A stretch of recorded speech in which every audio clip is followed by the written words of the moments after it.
আসসালামু আলাইকুম। আমি চাই বাংলাদেশকে ভারত অ্যাটাক করুক। যশোর থেকে ভারতের সীমান্তে থেকে কথা বলছি। যদি সম্ভব হয় আমার গ্রামে হোক, আমার তাতে আপত্তি নেই। কেন এই কথা বললাম যে এটা কি দেশপ্রেমিকের মতো কথা হলো নাকি দেশদ্রোহীর মতো কথা হলো? বিষয় হচ্ছে কি, আহ,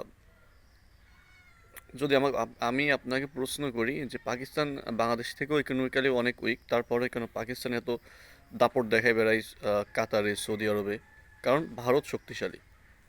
আমি আবার সেম কোশ্চেন যদি করি ইরান কেন শক্তিশালী, তাহলে আমি বলবো সৌদি আরব এবং পশ্চিমাদের সাথে লড়াই করতে যে ইরান বাধ্য হয়ে নিজের অস্তিত্ব রক্ষার্থে কিন্তু সামরিকভাবে এত শক্তিশালী। আমি যদি প্রশ্ন করি উত্তর কোরিয়া কেন শক্তিশালী, তাহলে দক্ষিণ কোরিয়ার হুমকি মোকাবেলার জন্যই কিন্তু উত্তর কোরিয়া আজ এতটা শক্তিশালী।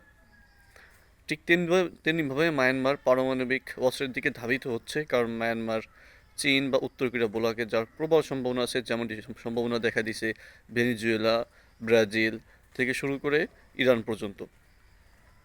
এখন বাংলাদেশের জনগণ প্রচুর ভারত বিরোধী, এটা প্রুভেন। এখন ভারত কি জানে না? এটা অবশ্যই জানে। ভারত কেন বাংলাদেশে অ্যাটাক করে না, যেমন ফলস ফ্ল্যাগ অ্যাটাক করে পাকিস্তানে? কারণ ভারত জানে যদি বাংলাদেশে ফলস ফ্ল্যাগ অ্যাটাক করা হয় তাহলে আগুনে ঘি দেওয়ার মতো অবস্থা হবে। এই জন্য মূলত ভারত বাংলাদেশে সহজে অ্যাটাক করতে চায় না।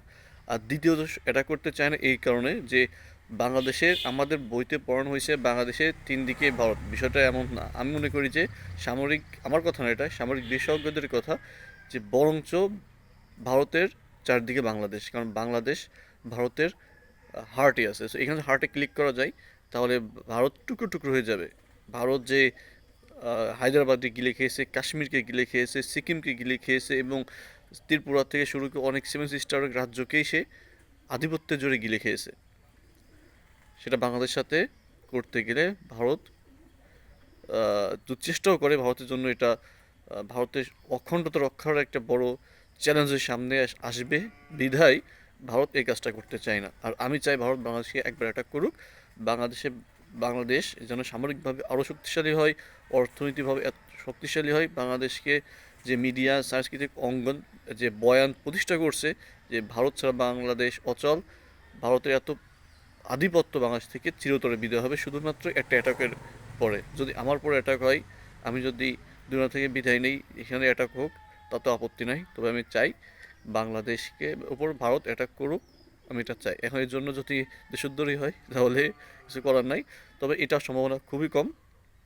এটা করে ভারতের জন্য সুসাইডাল একটা স্টেপ হবে, এই যদি এই স্টেপটা ভারত নিয়ে থাকে।